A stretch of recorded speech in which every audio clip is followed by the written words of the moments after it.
नमस्कार दोस्तों, मैं हूं दीपक दहिया। नवदीप टुडे टीवी में आपका स्वागत करता हूं। आज दोपहर चुनाव आयोग ने प्रेस कॉन्फ्रेंस की और 5 राज्यों में होने वाले चुनाव की तारीखों का ऐलान कर दिया।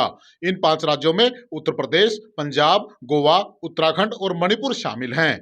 चुनाव की तारीखों के ऐलान के साथ ही इन राज्यों में अब आदर्श आचार संहिता लागू हो गई है। सबसे पहले बात करेंगे उत्तर प्रदेश की। यहां कुल 403 विधानसभा सीटों पर चुनाव होने हैं, जो कि 7 चरणों में संपन्न होंगे। पहले चरण का चुनाव 10 फरवरी को, जबकि अंतिम चरण का चुनाव 7 मार्च को होगा। पंजाब की बात करें तो यहां की 117 सीटों पर विधानसभा चुनाव एक चरण में होगा। वहीं उत्तराखंड की 70 सीटों पर भी एक फेज में चुनाव पूरा किया जाएगा। बात करें गोवा की तो यहां की 40 विधानसभा सीटों पर भी एक ही फेज में मतदान होगा और पांचवें राज्य यानी कि मणिपुर की 60 सीटों पर कुल 2 चरण में मतदान किया जाएगा, जबकि सभी 5 राज्यों में वोटों की गिनती 10 मार्च को होगी। इन विधानसभा चुनाव में सबसे बड़ा राज्य उत्तर प्रदेश है। अगर बात की जाए उत्तर प्रदेश की सीटों की तो यूपी में 7 चरण में विधानसभा चुनाव होना है। जो सबसे पहला चरण है वो 10 फरवरी को, दूसरा चरण 14 फरवरी को, तीसरा चरण 20 फरवरी को, चौथा चरण 23 फरवरी को, पांचवा चरण 27 फरवरी को, छठा चरण जो है 3 मार्च को और सातवां और अंतिम चरण जो होगा वो 7 मार्च को किया जाएगा और इस राज्य में वोटों की गिनती 10 मार्च को की जाएगी। यूपी के बाद बारी आती है पंजाब की। यूपी के बाद सबसे बड़ी स्टेट है, जो सबसे ज्यादा सीटें हैं वो काउंटिंग में अगर आती हैं तो वो पंजाब में आती हैं।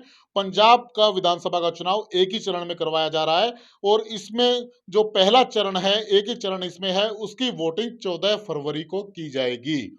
जबकि पंजाब कई तरह से संवेदनशील भी रहा है, किसानों के आंदोलन को लेकर भी यहाँ पर उग्रता रही है। तो जो इलेक्शन कमीशन है उसको खास तौर से तैयारियां पंजाब के लिए करनी पड़ेगी। इलेक्शन कमीशन ने अभी तो फैसला किया कि एक ही चरण में विधानसभा चुनाव किया जाएगा जो 14 फरवरी को होगा, परंतु तैयारियां कितनी मजबूती से करनी होंगी ये आने वाला वक्त ही बताएगा। पंजाब के बाद बारी आती है उत्तराखंड की। उत्तराखंड में भी एक ही चरण में विधानसभा चुनाव होना है। इसका जो उत्तराखंड का पहला चरण है वो भी 14 फरवरी को ही वोटिंग की जाएगी। इनकी गिनती भी सबके साथ 10 मार्च को होगी। जो सभी राज्य हैं पांचों, इनकी जो काउंटिंग है वो सबकी इकट्ठी 10 मार्च को की जाएगी। उत्तराखंड के बाद बारी आती है मणिपुर की। मणिपुर में 2 चरण में विधानसभा चुनाव किया जाएगा। मणिपुर चूंकि संवेदनशील इलाका है, वहां पे टेररिज्म का थोड़ा सा माहौल खराब रहता है, इसकी वजह से इलेक्शन कमीशन ने फैसला लिया है कि 2 चरण में विधानसभा चुनाव वहां पर करवाया जाए। वहां पर मणिपुर में पहला चरण 27 फरवरी को होगा।